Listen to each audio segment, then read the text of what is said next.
इसकी ये बताओ किसकी है? 2614 नंबर याद नहीं है? Very good. कोई चक्के लेके आया नंबर ही नंबर वाला तो बढ़िया। हम कहेंगे वाइट ड्रेस बड़ी थी भाई। जा बेटा चेक करा जाएगा। अरे यार तुम कैसे बैठे हो? तुम हल्का इधर हो जाओ, तुम पीछे जाओ बेटा। मुझे याद नंबर बेटा एक मिनट आगे पीछे कर दे।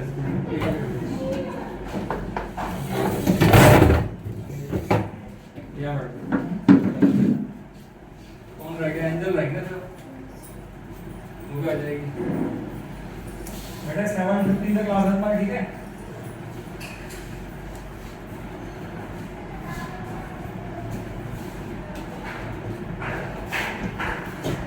करें स्टार्ट। क्वेश्चन दिया तुमने, क्वेश्चन वर्क के बुक तो है तुम्हारे पास, क्वेश्चन करो आज। ये बच्चे डाउट ले रहे हैं, मैं डाउट करवाता हूँ, फिर आगे काम करेंगे, ठीक है?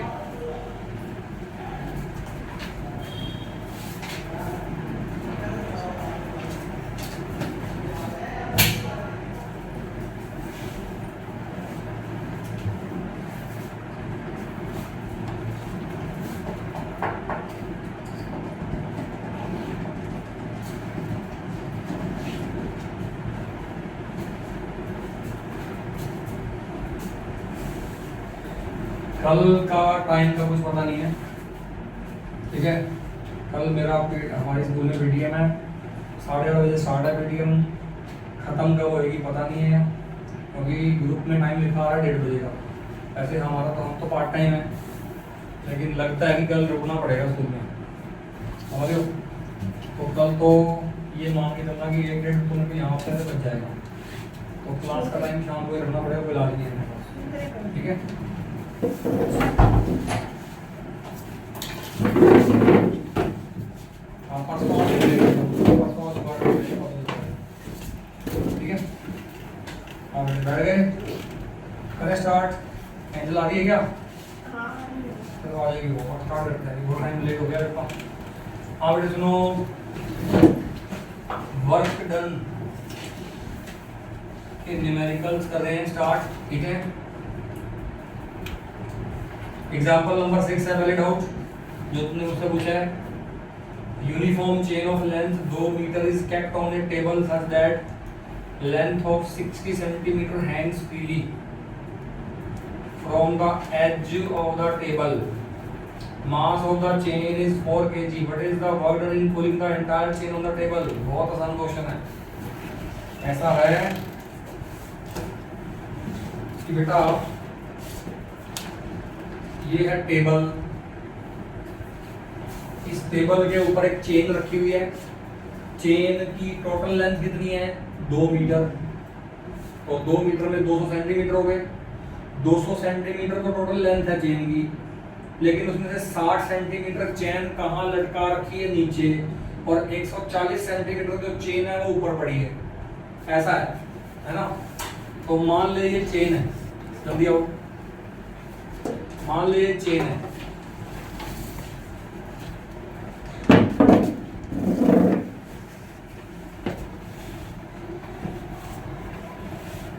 दिख रहा है ना? यही होना चाहिए डायग्राम को।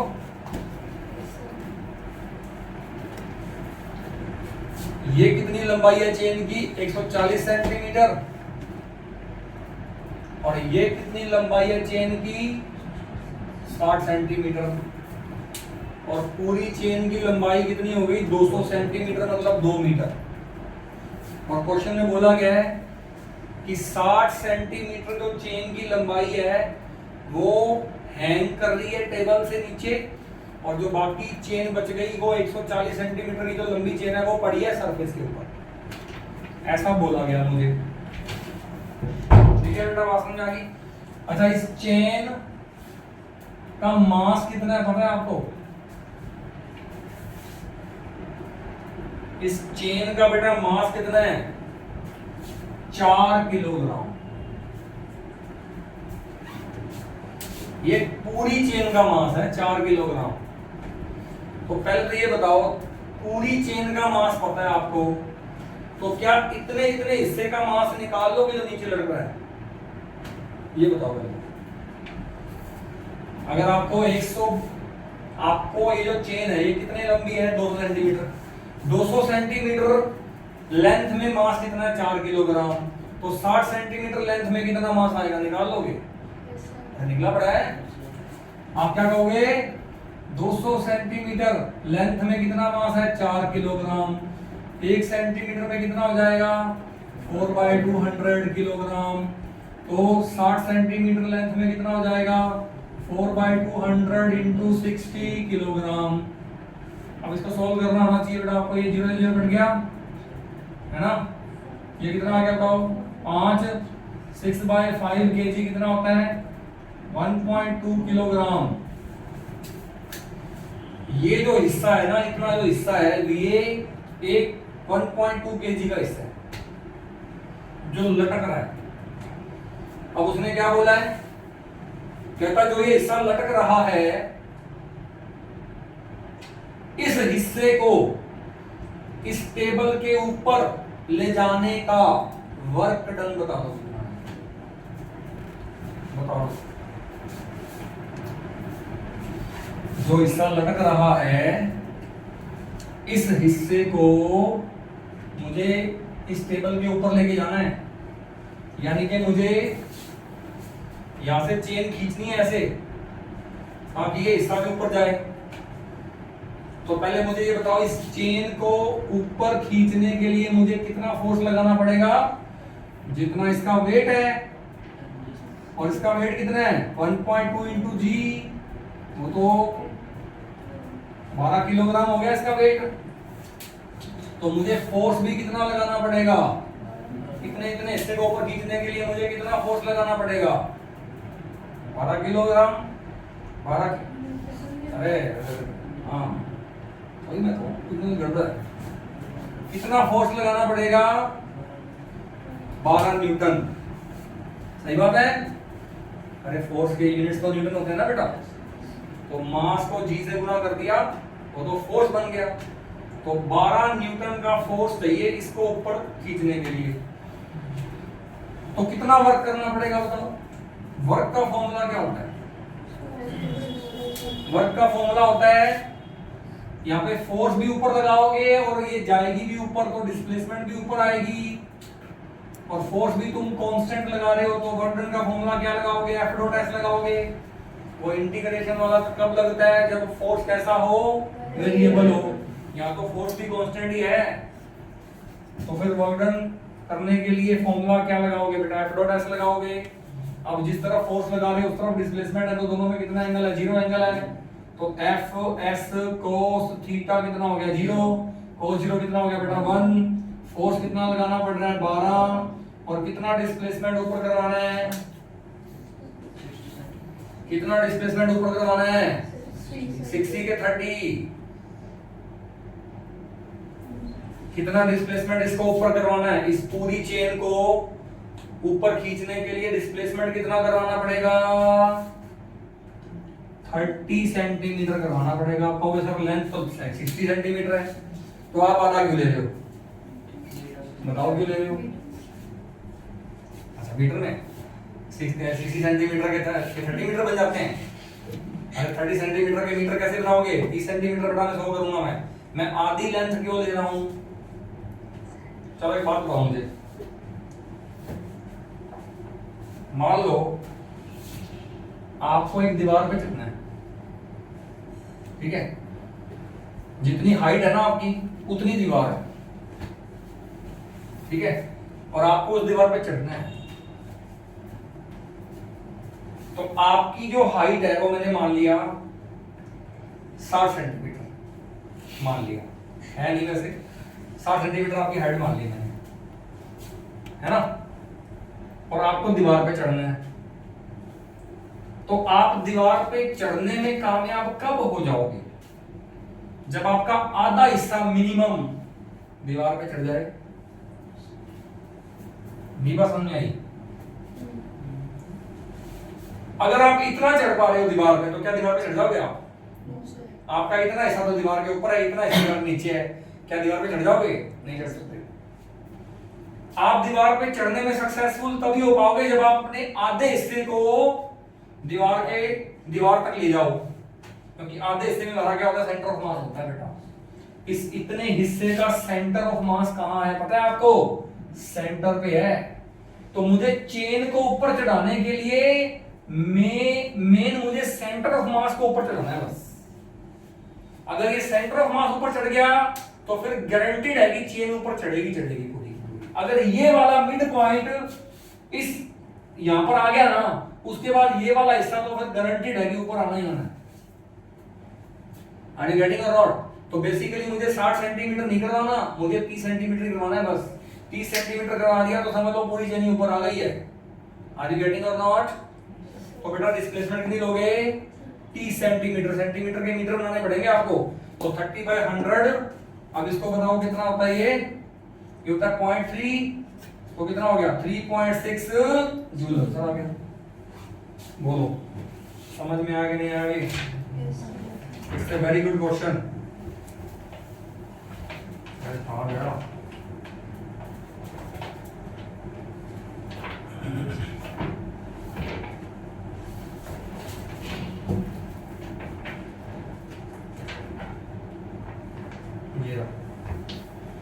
बोलो आगे बेटा बात समझ में? 3.6 जूल आंसर आ गया। समझ में आया कि नहीं आया क्वेश्चन? बोलो।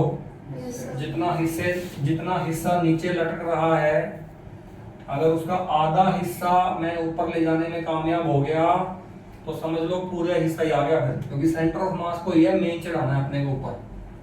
सेंटर ऑफ मास तुम लोगों का सेंटर ऑफ मास क्या होता है? आप ऐसे मान के चलो कि हर बॉडी का एक सेंटर ऑफ मास होता है। मतलब हर बॉडी के अंदर एक पॉइंट ऐसा मिलता है जिस पॉइंट पर हम ऐसा कह सकते हैं कि पूरी की पूरी बॉडी का मास लाई करता है। आप कभी सोचा आपने? आप कभी भी ध्यान देना, मैं कभी भी कहता हूँ ये बॉडी है, इसका मास है m, तो मैं इसका वेट ऐसे दिखाता हूँ हमेशा। दिखाता हूँ क्या मैं? तो जिस पॉइंट से मैं इसका वेट शुरू कर रहा हूँ वो पॉइंट कौन सा पॉइंट है? उस पॉइंट को सेंटर ऑफ ग्रेविटी बोलते हैं। और यहाँ पर ये सेंटर ऑफ ग्रेविटी और सेंटर ऑफ मास दोनों एक ही पॉइंट है। मतलब ये पॉइंट सेंटर ऑफ ग्रेविटी भी है और सेंटर ऑफ मास भी है।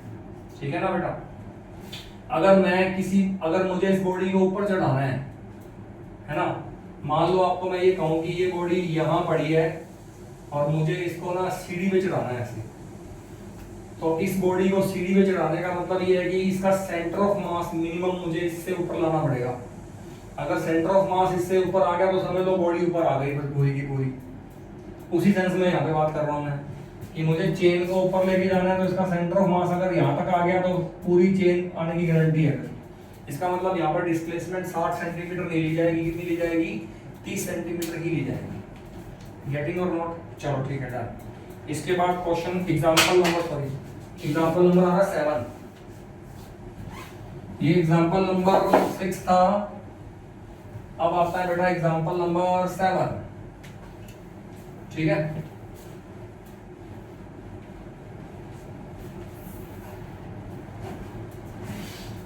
Now we have example number 7.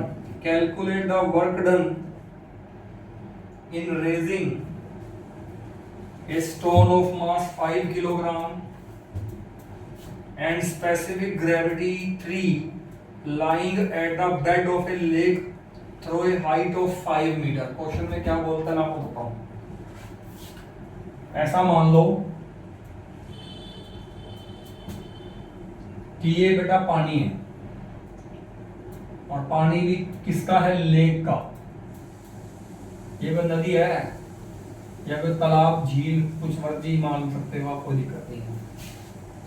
और ये पानी की जो गहराई है वो कितनी है बेटा? 5 मीटर। और यहां एक बॉडी पड़ी है, इस बॉडी का मास कितना है? 5 किलोग्राम। और हमने क्या किया, हमने इस बॉडी पे एक रस्सी बांध दी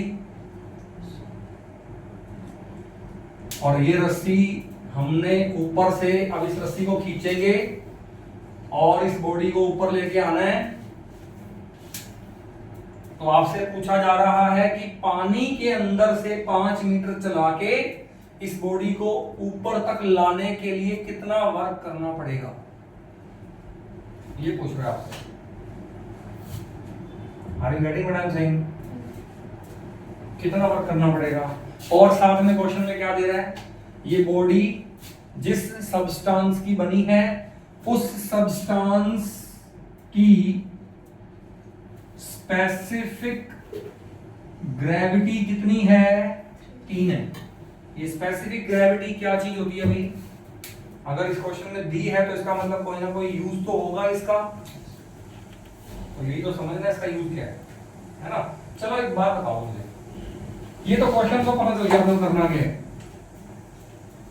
आप मुझे ये बताओ, अगर ये बॉडी पानी में ना पड़ी होती, ये बॉडी एयर में पड़ी होती, 5 किलो इसका मास होता, और मैं कहता कि एयर के अंदर ही इस बॉडी को कितनी ऊंचाई पे चढ़ाना है, मुझे 5 मीटर हाइट पे चढ़ाना है, और तो कितना वर्क करना पड़ेगा, निकाल दोगे?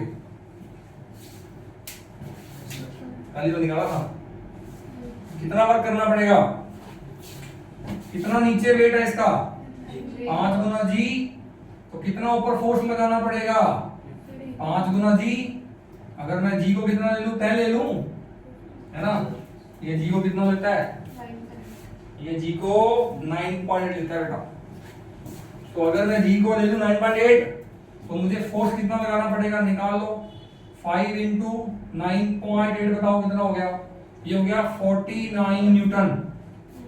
सही बात है क्या, गुना कर लेना, इतना ही आएगा बेटा। ओके, तो फोर्स कितना लगाना पड़ेगा और डिस्प्लेसमेंट कितना ट्रैवल करेगी बॉडी, 5 मीटर करेगी। तो वर्क डन का formula F dot S, force भी ऊपर डिस्प्लेसमेंट भी ऊपर, तो Fs cos 01, फोर्स कितना 49 और S कितना 5, कितना आ गया बेटा 245 जूल आंसर आ गया। ये तो तब आया ना जब एयर में बॉडी पड़ी है, अब बॉडी एयर में नहीं पड़ी, पानी में पड़ी है, तो तब भी क्या बॉडी को ऊपर खींचने के लिए वेट के बराबर फोर्स लगाना पड़ेगा या कम लगाना पड़ेगा?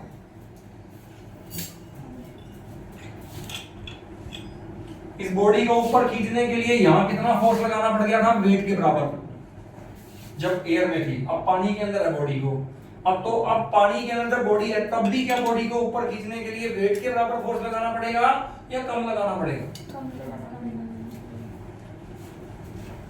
यहां मुझे फोर्स कम लगाना पड़ेगा। क्यों कम लगाना पड़ेगा, क्यों कम लगाना पड़ेगा? एक बात बताना मुझे,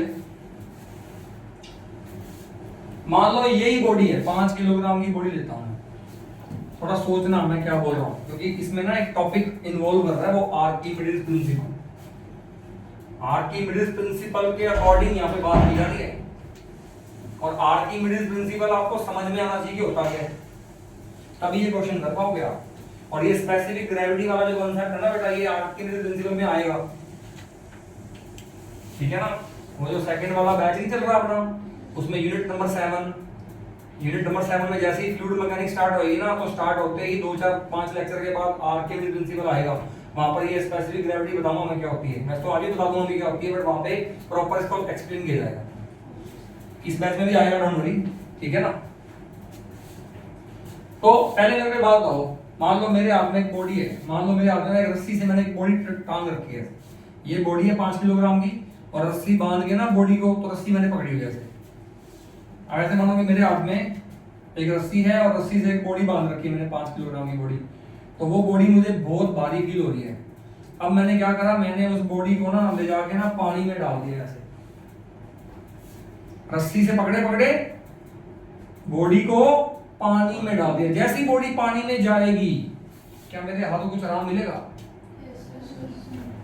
जितना जोर मेरे को उस बॉडी को उठाने के लिए लगाना पड़ रहा था जब वो बॉडी एयर में थी, अब वो बॉडी पानी में जा चुकी है, तो क्या अभी भी पानी के अंदर जाने के बाद भी क्या उस बॉडी को उठाने के लिए उतना ही जोर लगाना पड़ रहा है, कम लगाना पड़ रहा है? कम लगाना पड़ रहा है, क्योंकि जब ये बॉडी पानी में गई तो पानी ऊपर आ जाता है हल्का सा। पानी ऊपर क्यों आया?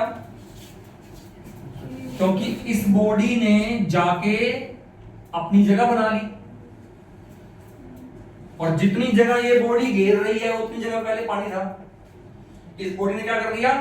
उस पानी को वहां से जाके हटा दिया।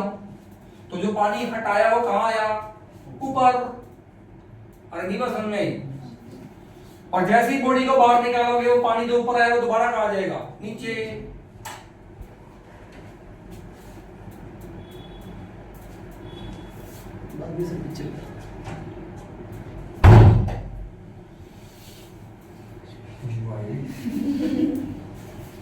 बड़ी खुशबू है। हाँ पे देखा को दे क्या खुशबू ने सारा काम खराब कर दिया। हाँ भाई मैं क्या बोल रहा था आपको? पानी तो पानी। हाँ पानी, बॉडी अंदर जाएगी, पानी ऊपर, बॉडी बाहर, पानी वापस अपनी जगह पे। यानी कि जो पानी ऊपर गया मतलब जो पानी इस बॉडी ने हटा दिया है ना, वो पानी वापस आना चाहता है अपनी जगह पे, क्योंकि जैसे ही बॉडी वहां से हटी पानी अपने आप आ गया। इसका मतलब वो पानी वापस आना चाहता है अपनी जगह पे। तो वो पानी क्या कर रहा है? इस बॉडी पे फोर्स लगा रहा है, बॉडी को बाहर फेंकने के लिए फोर्स लगा रहा है ना। वो फोर्स लगा के बॉडी को बाहर फेंक नहीं पा रहा, वो बात अलग है, पर फोर्स तो लगा रहा है ना वो। इसका मतलब जब ये बॉडी पानी के अंदर है तो इसका वेट 5 × 9.8 49 वो तो लग रहा है, अभी भी लग रहा है। लेकिन अब इस बॉडी पे ऊपर की तरफ एक और भी फोर्स लग रहा है, और ये जो फोर्स लग रहा है ये कौन लगा रहा है? ये वो पानी लगा रहा है जो बॉडी ने हटा दिया। सारा पानी नहीं लगा रहा, बॉडी ने जितना पानी हटाया वो पानी वो इस बॉडी को ऊपर की तरफ धकेलना चाहता है, तो वो इस बॉडी पे एक फोर्स लगा रहा है। और बेटा इस फोर्स को बोलते हैं बायोवेंट फोर्स। क्या बोलते हैं इस फोर्स को? बायोवेंट फोर्स बोलते हैं। और ये जो बायोवेंट फोर्स होती है ये किसके बराबर होती है पता है आपको? ये जो बायोवेंट फोर्स होती है ये किसके बराबर होती है? ये weight of liquid displaced by the body के इक्वल होती है। बॉडी ने जो लिक्विड हटा दिया उस हटाए गए लिक्विड के वेट के बराबर ये फोर्स लगती है बॉडी के ऊपर। तो पहले तो ये बताओ, क्या जो इस बॉडी ने लिक्विड हटा दिया, क्या उस लिक्विड का मास निकाल सकते हो? अगर आपने उस लिक्विड का मास निकाल दिया तो उसका वेट भी, क्योंकि मास को जिसे गुणा कर दूंगा मैं, वेट आ जाएगा उसी वक्त। तो बताओ बेटा, क्या हटाए गए लिक्विड का वेट निकालने के लिए हटाए गए लिक्विड का मास निकाल सकते हो? क्या आप मास निकाल सकते हो? मास निकालने के लिए ही तो मुझे ग्रेविटी, स्पेसिफिक ग्रेविटी गिवन है। अब बताओ ये स्पेसिफिक ग्रेविटी बराबर क्या होती है पता है आपको? बेटा what is the formula of specific gravity? ये इसका फॉर्मूला होता है मास ऑफ द बॉडी, बताना बेटा बॉडी का मास कितना है? 5 अपॉन में क्या आएगा? मास of the liquid displaced. Upon में क्या आएगा? मास ऑफ द लिक्विड डिस्प्लेस्ड। थोड़ा ना ज्यादा यहाँ पे कंजस्टेड हो गया, यहां लिख देता हूं स्पेसिफिक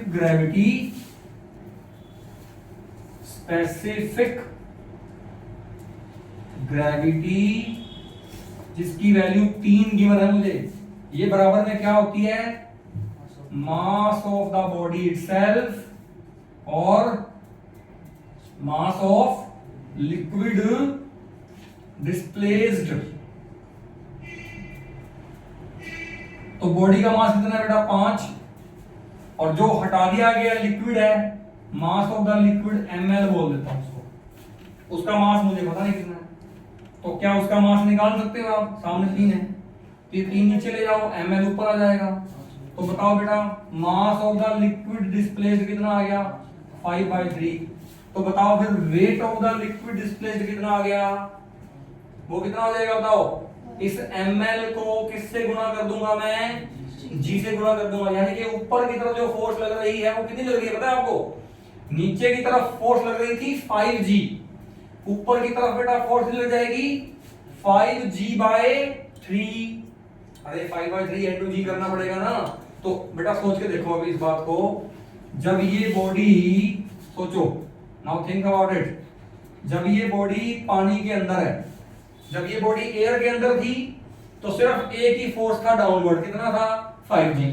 लेकिन जब ये बॉडी पानी के अंदर है तो इस पे एक फोर्स नहीं है, 2 फोर्स हैं, एक तो है 5g और एक ऊपर की तरफ बायोएंट फोर्स। ये बायोएंट फोर्स कौन लगाता है? जो पानी इस बॉडी ने हटा दिया, वो हटाया गया पानी इस बॉडी को बाहर फेंकना चाहता है, तो वो फोर्स लगाता है। वो कितनी लगाता है बताओ? वो लगाएगा 5/3 into g, मतलब वो आ जाएगी 5g/3।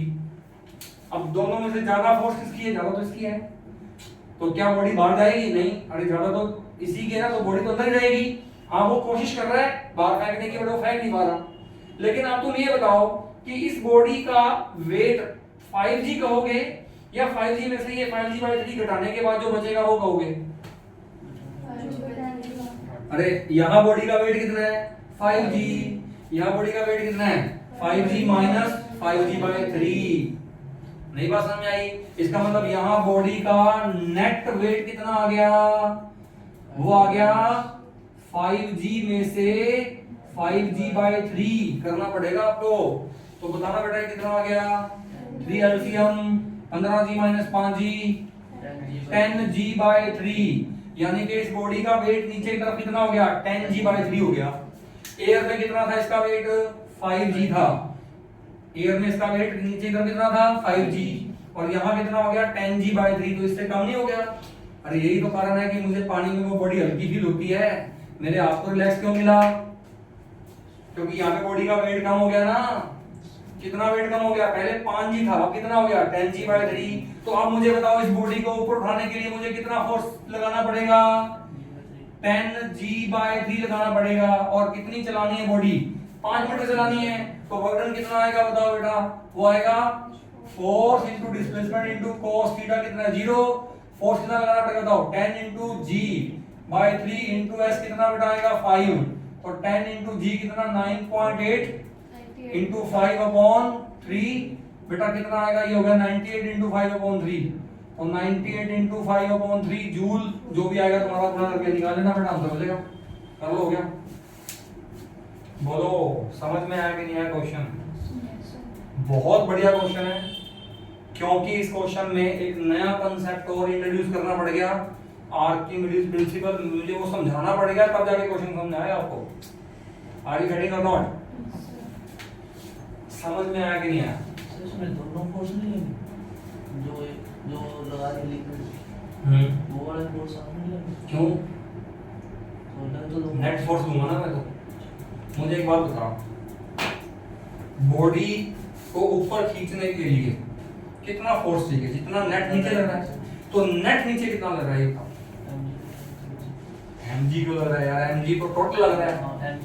हाँ तो फिर नेट कितना लग रहा है? 10g/3। तो मैं कितना लगाऊंगा? 10g/3 बस। नहीं बात समझे? समझो ना बात को, रट्टा नहीं मारना, समझना है। सर हाँ जी। जो मतलब ऑब्जेक्ट का जितना वेट होता है और जितना वो पानी के अंदर, मतलब पानी को जितना डिस्प्लेस करेगा, हाँ। वही उसका वेट होगा। मतलब किसका वेट करेगा? हटाए गए पानी के वेट के बराबर अपवर्ड फोर्स आएगी, बस सीधी बात है। क्या आपको समझा रहे हो बताओ? मतलब जितना उसने डिस्प्लेस किया पानी, हाँ। और जो जितना उसने जो पानी डिस्प्लेस किया उसके इक्वल रहेगा, उसके वेट के बराबर अपवर्ड फोर्स आएगी। हटाए गए पानी के वेट के बराबर अपवर्ड फोर्स आएगी। तो हटाए गए पानी का वेट कैसे निकलेगा? पहले तो हटाए गए पानी का मास निकालो। मास निकाला पहले मैंने, देखो ml, फिर ml को मैंने g से गुना किया बेटा, वो वेट हो गया। तो हटाए गए पानी का वेट हो गया अपवर्ड, और बॉडी का एक्चुअल वेट हो गया डाउनवर्ड, तो नेट वेट डाउनवर्ड आ गया। जितना नेट वेट आएगा उतना इसमें फोर्स लगाऊंगा खींचने के लिए। नहीं बात समझ में आई? अरे समझ में आया कि नहीं आया भाई? अरे बोलो। अगर मैं फटाफट एक क्वेश्चन बना दूं इसके ऊपर, कर दोगे यस सर। फटाफट? अगर मैं तुमको ये कहूं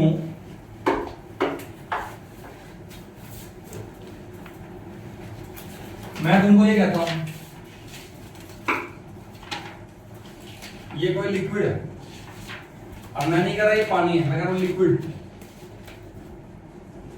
कितनी गहराई है लिक्विड की? 3 ही मीटर है बस। यहां एक बॉडी पड़ी है, इसका मास है 10 किलोग्राम और स्पेसिफिक ग्रेविटी कितनी है? 7। मैं ये कह रहा हूं, बताओ इस बॉडी को यहां तक लाने के लिए कितना वर्क करना पड़ेगा? तो आप क्या कहोगे? आप कहोगे नीचे कितना लग रहा है? 10G। ऊपर कितना लग रहा है? ऊपर कौन लगा रहा है फोर्स? इस बॉडी ने जो पानी हटा दिया, हटाए गए लिक्विड का वेट। तो पहले हटाए गए लिक्विड का मास तो निकालो। मास कैसे निकालूंगा? मुझे पता है ये 7 कौन है? ये 7 बराबर आएगा बॉडी का मास और हटाए गए लिक्विड का मास। बात समझ आ गई? तो हटाए गए लिक्विड का मास कितना आ जाएगा? 10/7। तो हटाए गए लिक्विड का वेट कितना आ जाएगा? 10G/7। अब नीचे लग रहा है 10G, ऊपर लग रहा है 10G/7। तो बताओ नीचे नेट वेट, नेट फोर्स कितना आ गया?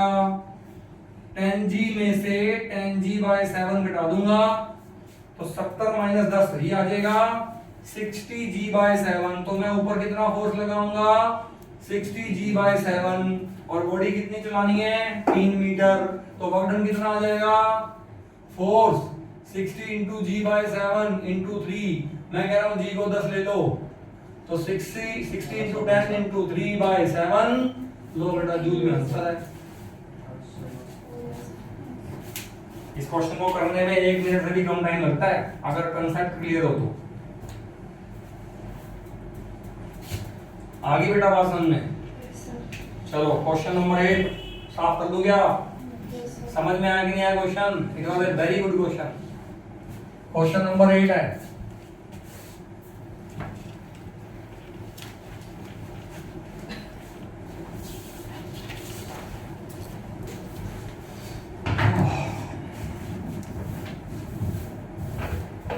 हाँ बेटे करो।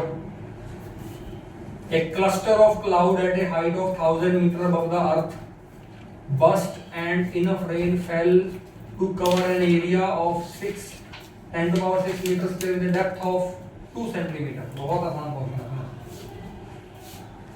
ये अर्थ है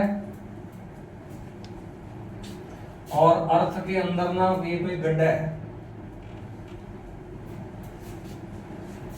अर्थ के सरफेस से 1000 मीटर ये क्या है? बादलों का कोई झुंड है।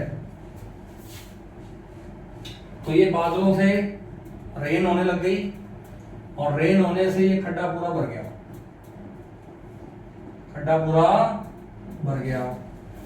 इस खड्डे की गहराई कितनी है? क्वेश्चन में गिवन है मुझे 2 सेंटीमीटर। और इसका एरिया कितना है? ये वाला 10⁶ मीटर स्क्वायर। तो ये सेंटीमीटर के मीटर लाने पड़ेंगे मुझे, 0.02 मीटर हो जाएंगे बेटा।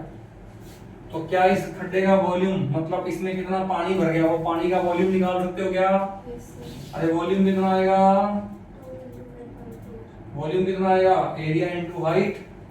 इसको इससे गुणा कर दो। ये कितना है? 2 सेंटीमीटर के मीटर गुना 10⁻² मीटर बन गया। तो इसको इससे गुणा करो बेटा, एरिया इनटू हाइट। वॉल्यूम का फॉर्मूला होता है एरिया इनटू हाइट। इसको इससे गुणा करो कितना आएगा? 2 × 10⁴ मीटर क्यूब। ये पानी का वॉल्यूम है।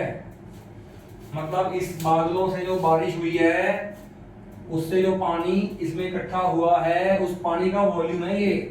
अच्छा, इस पानी का मास निकाल सकते हो क्या? मास का फॉर्मूला क्या होता है? Density into volume. और आपको डेंसिटी ऑफ वाटर मैंने पहले भी एक बार बताई थी। पानी की डेंसिटी बेटा आपको याद होनी चाहिए कितनी होती है? 1000 किलोग्राम पर मीटर क्यूब। बेटा ये पानी की डेंसिटी आपको याद होनी चाहिए, कोई बताएगा नहीं क्वेश्चन में। तो ये डेंसिटी है, ये वॉल्यूम है। तो ये पानी का मास बताना कितना आ गया? मास का बेटा फॉर्मूला क्या होता है, डेंसिटी इनटू वॉल्यूम। तो डेंसिटी 1000, बेटा वॉल्यूम कितना 2, 20,000 हो गया।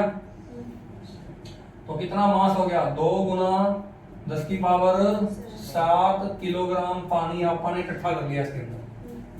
सही बात।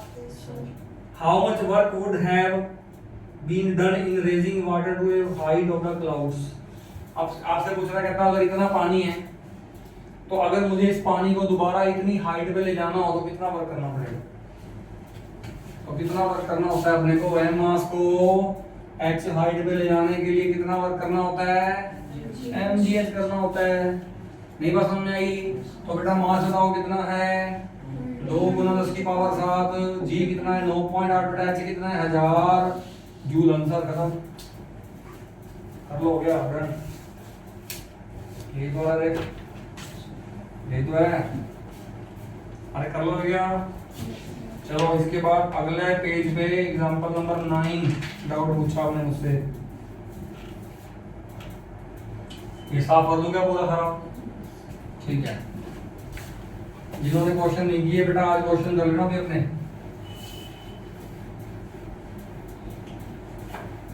तुमने बेटा ऐसा लोडा बुक आज दे दिया, ऐसा लोडा बुक तुमने आज दे दिया। पहले थी हाँ तो उसका नाम एक पार्ट नहीं था, कौन सा पार्ट था, पुरानी थी वो, किसी से अच्छा। किसी ने दी थी। अब दोनों पार्ट हैं आपके पास, नहीं लिए पुरानी लिए। नहीं चलो बेटा क्वेश्चन स्टार्ट करो फिर आज से। और अब बुक आ गई ना आपके पास, हाँ तो करो question. Example number 9, a 2 kilogram particle starts at origin and moves along the positive x-axis। ऐसा है, ये x-axis है, ये y-axis है, और एक पार्टिकल है 2 किलोग्राम का, एक पार्टिकल है 2 किलोग्राम का, वो कहाँ पड़ा है, ओरिजिन पे पड़ा है। और अभी वो चलना शुरू करेगा किसके अलोंग, एक्स एक्सिस के अलोंग वो चलना शुरू करेगा particle. Net force acting on it measured eight interval of 1 minute is this. मतलब 1 मिनट के बाद इस पे कितनी फोर्स लगा दी, 27.9। फिर 1 मिनट के बाद फिर से फोर्स बदल दी, कितनी हो गई 28.3। फिर 1 मिनट के बाद कितनी फोर्स हो गई 30.9। मतलब 1-1 मिनट के अंतराल के बाद इस पे फोर्सेस बदलती जा रही हैं, ऐसे बोलता है वो। तो कहता है what is the total work done on the particle in this interval. कहता है ये बता दो, नहीं सॉरी 1-1 मिनट के लिए नहीं बेटा, 1-1 मीटर के लिए, मिनट नहीं है वो मीटर है। आप समझे क्या बोल रहा है, पता है क्या बोल रहे थे वो बोलता है पहले पार्टिकल यहां है, ठीक है, अब वो चलेगा 1 मीटर, और जब वो यहां से यहां तक जाएगा उस पे फोर्स कितना लगता है, वो मुझे उसने दिया है 27.9। कितना लगता है बेटा फोर्स, 27.9 न्यूटन लगता है। फिर वो अगला 1 मीटर चलेगा तो फिर यहां से यहां तक कितना लगता है फोर्स, दिया है कितना लगता है 28.3।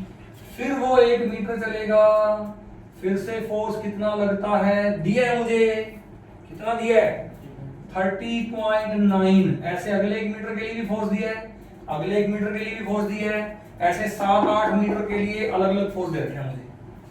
तो कहता है बता दो यहां से लेकर यहां तक का टोटल वजन कितना आएगा। तो मैं कहता हूं बेटा यहां से यहां का वजन लग से निकाल लो, इसको इससे गुना कर लो ना, F इंटू डिस्प्लेसमेंट, फिर इसको इससे गुना कर लो, इसको इससे गुना कर लो, इतने सारे वजन निकाल के सबको जोड़ दो आंसर। ये तो कर रहा है वो भी नहीं पसंद में, ऐसे करना चाहिए नहीं करना चाहिए,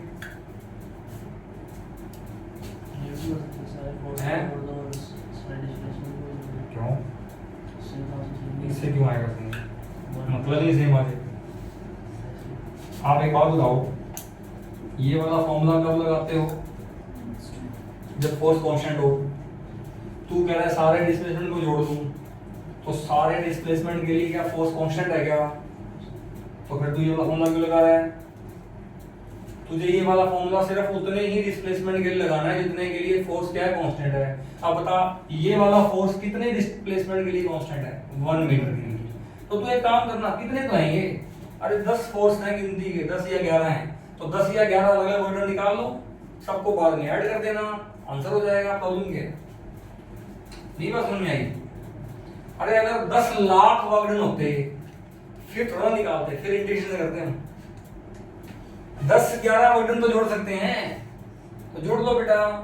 नहीं बात समझ में आई? वो जो इंटीग्रेशन वाला मेथड था उसमें टोटल डिस्प्लेसमेंट के जो एलिमेंट्स बनते थे वो कैसे कैसे बनते थे? मैंने कहा था स्मॉल स्मॉल एलिमेंट है।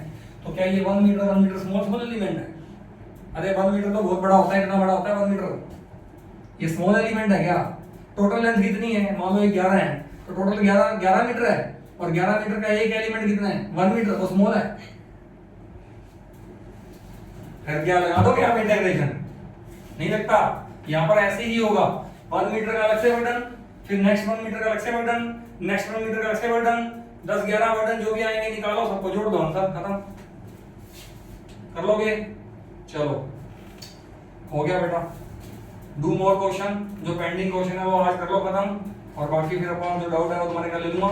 नेक्स्ट टॉपिक बेटा आज हम पढ़ेंगे वर्क डन का टॉपिक खत्म हो गया। इस चैप्टर का नाम क्या था?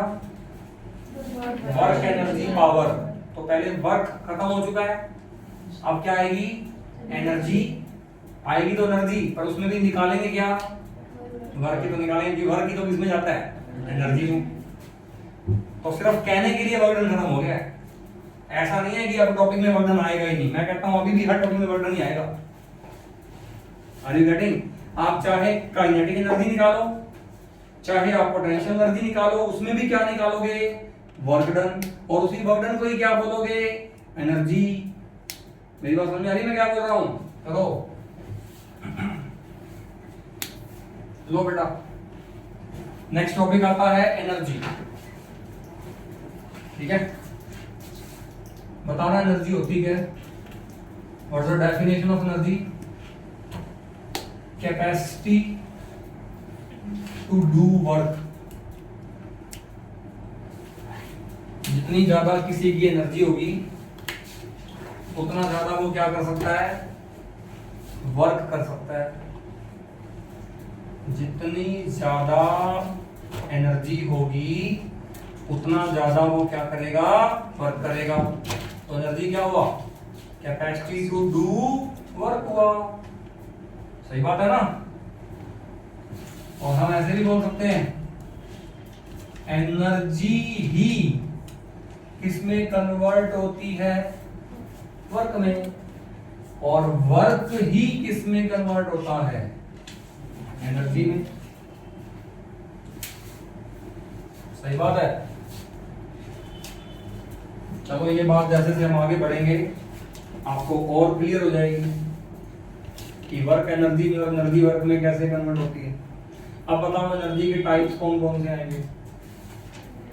एनर्जी के टाइप्स तो बहुत सारे होते हैं, लेकिन मेनली जो टाइप होते हैं वो कौन से हैं? सबसे पहले एनर्जी कौन सी आ रही है? काइनेटिक एनर्जी आ रही है। ऐसे तो एनर्जी बहुत तरह की होती है, chemical energy, electric energy, nuclear energy, mass energy, है ना? Kinetic energy, potential energy. ठीक है बेटा, और कौन सी बच गई? और क्या बच गई? मैकेनिकल एनर्जी तो सम हो जाएगी, काइनेटिक और पोटेंशियल का सम हो जाएगी मैकेनिकल एनर्जी। और कौन सी एनर्जी बच गई? Mass energy, nuclear energy, electric energy, heat energy, internal energy.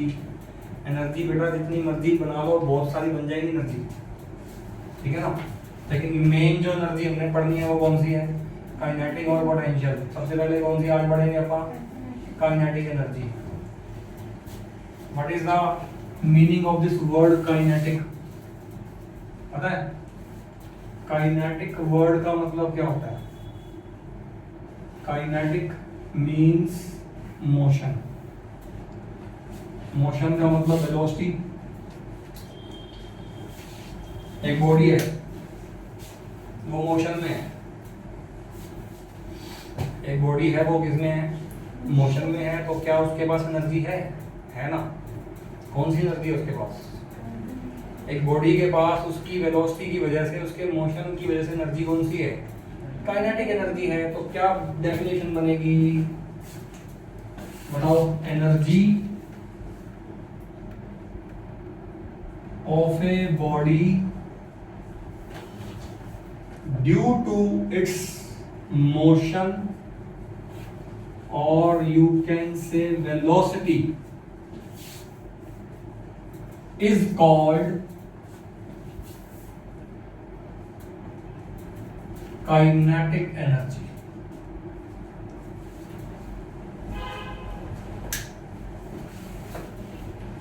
Body की एनर्जी किसकी वजह से? उसकी वेलोसिटी, उसके मोशन की वजह से जो है उसको क्या बोलते हैं? उसकी काइनेटिक एनर्जी बोलते हैं। एक बॉडी है,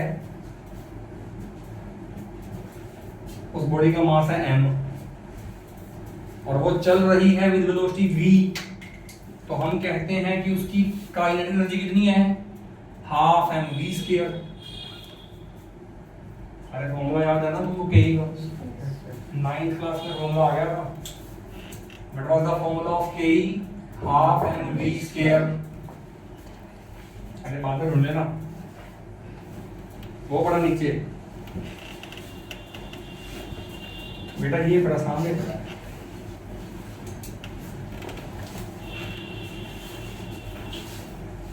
अरे ये बताओ, ये समझ में आएगी नहीं यार तुमको?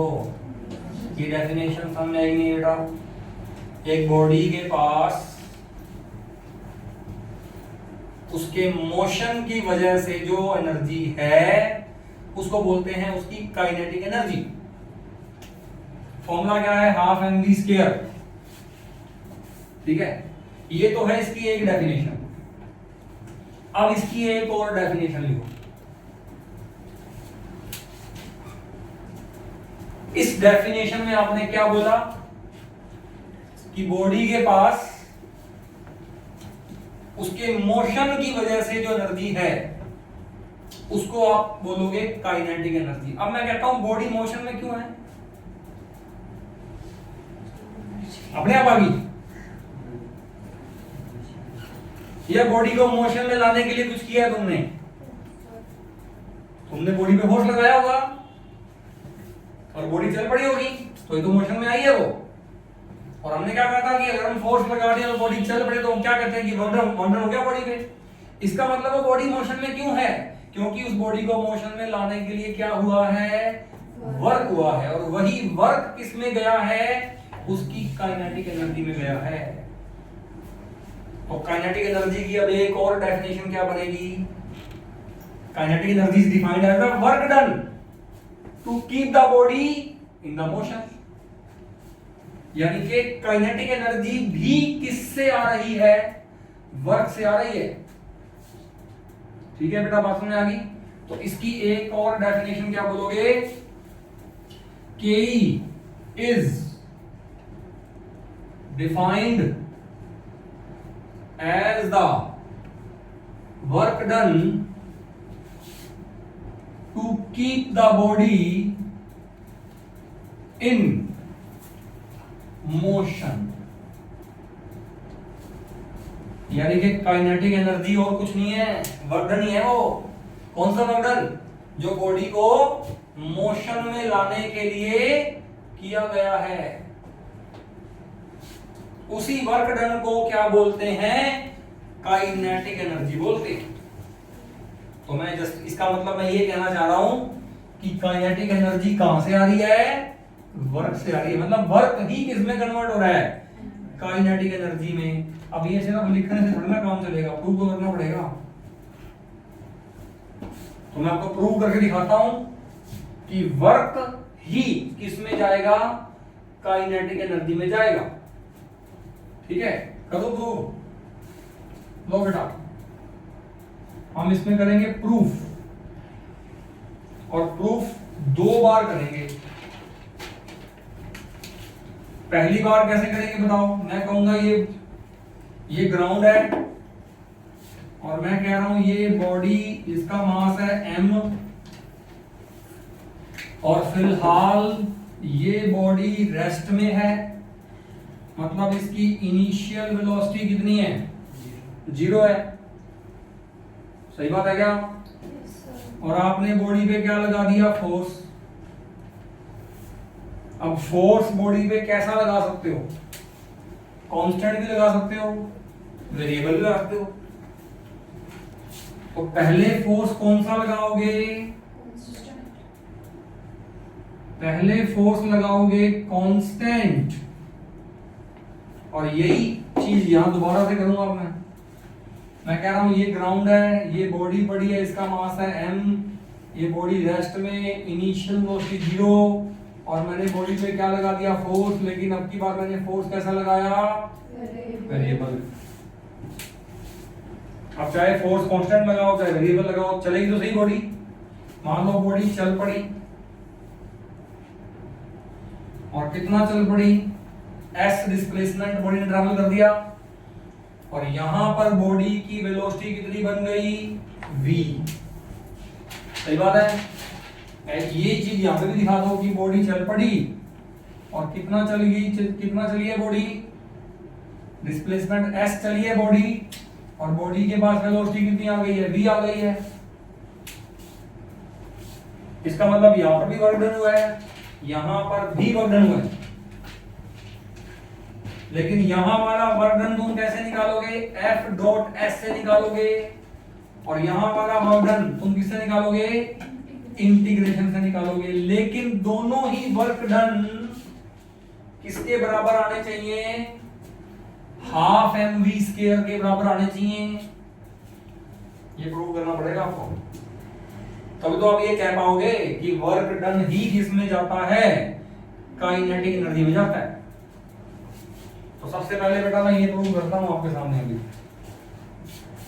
सबसे पहले मैं आपके सामने अभी ये प्रूव करता हूं कि ये वाला वर्क डन किसके बराबर आएगा? हाफ mv स्क्वायर, जिसको तुम क्या बोलते हो? के ही बोलते हो। तो करो बेटा प्रूव, बहुत आसान है। अब आप कहोगे यहाँ पे वर्क डन कितना हुआ? ऐसा पहले बताओ मुझे। यहाँ पर बॉडी की वेलोसिटी 0 से v हो गई, वेलोसिटी बढ़ गई ना? वेलोसिटी बढ़ी है घटी है? अरे 0 से ज्यादा होगी तो बढ़ी गई। वेलोसिटी बढ़ी है तो इसका मतलब बॉडी में क्या आएगी? एक्सेलरेशन आएगी। एक्सेलरेशन आएगी। एक्सेलरेशन का फॉर्मूला क्या होता है? Force by mass. मास को कांस्टेंट है, फोर्स आपने कांस्टेंट लगाई है, तो एक्सेलरेशन क्या आ गई? कांस्टेंट आ गई। यहां पर तो नहीं आएगी, यहां पर एक्सेलरेशन आएगी फोर्स बाय मास।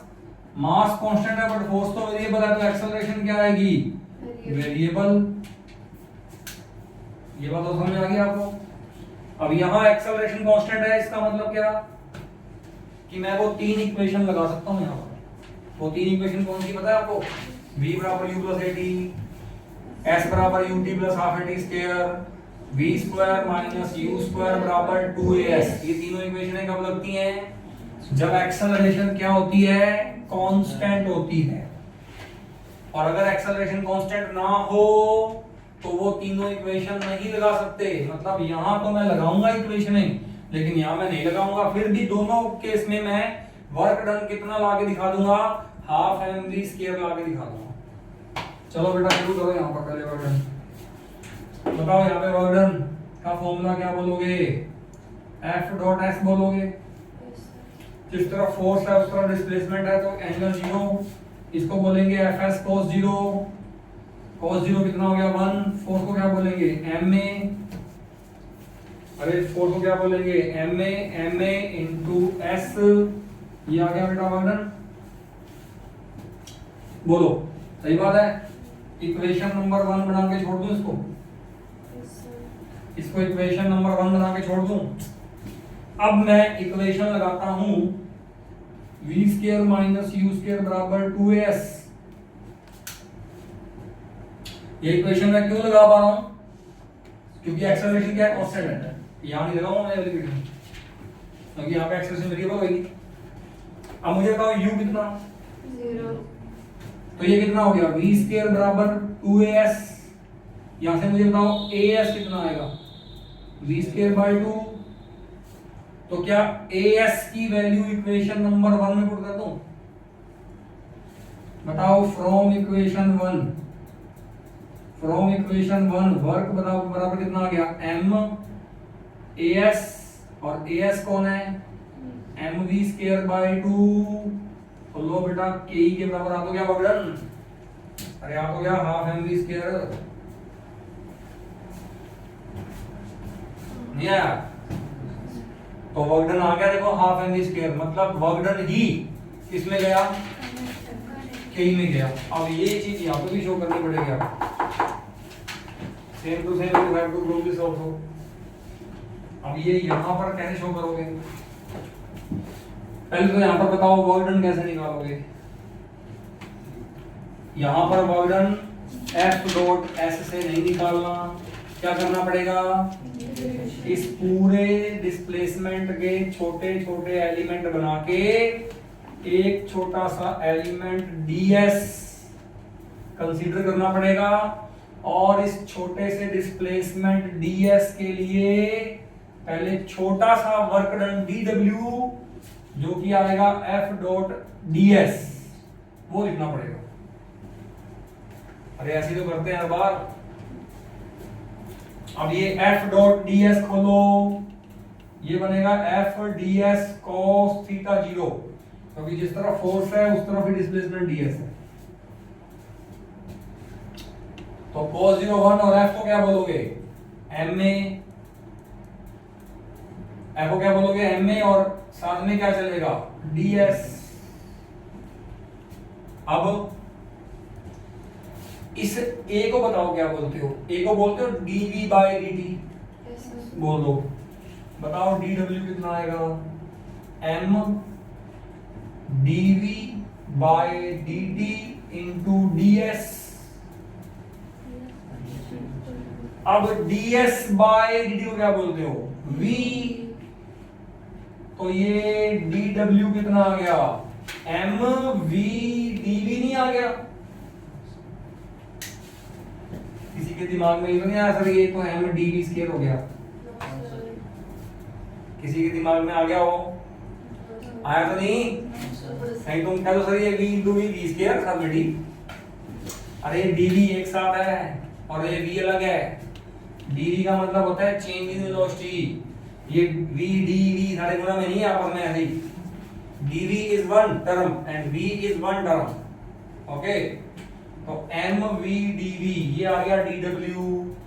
तो टोटल वर्क डन कैसे निकलेगा? दोनों तरफ कर दो इंटीग्रेशन, यहाँ आ जाएगा dw इंटीग्रेशन, यहाँ पर मास कांस्टेंट है बाहर आ जाएगा और अंदर बच जाएगा v की पावर 1 इंटू dv, और इंटीग्रेशन वेलोसिटी का है, वेलोसिटी की लिमिट जाएगी 0 से v लिमिट। अब इसको सॉल्व करो सारे को, dw का बताओ कितना हो जाएगा? w सामने बेटा m, ये v की पावर 1 का बताओ क्या हो जाएगा? v स्क्वायर बाय 2, लिमिट क्या चल रही है? 0 से v। अरे सही बात है क्या? अब upper limit minus lower limit कर दो, m बाय 2 बाहर निकाल देना, upper limit v square minus lower limit 0 का स्क्वायर, तो कितना आ गया? फिर से वही याद हो गया mv square by 2। This is also kinetic energy. लो भाई हो गया प्रूफ। फिर से टाइम क्या हुआ है? 7:21। बहुत है बेटा, इतना ही, बाकी कल करेंगे। बस बेटा खत्म होगी क्लास, कल देखता हूँ, ठीक है? चलो अभी इसके क्वेश्चंस हैं वो कल करवाने हैं, ठीक है? ऑलराइट, अभी कल का टाइम तो बेटा सेम ही है, परसों का मैं ट्राई कर लूंगा चेंज हो पाया तो। परसों शायद मैं छुट्टी भी करूंगा तुम्हारी, शायद, ठीक है? पक्का नहीं कर रहा, कल बता दूंगा तुमको, परसों शायद मुझे कहीं जाना पड़े, ठीक है? चलो कल तो सेम ही टाइम है शाम को, ओके?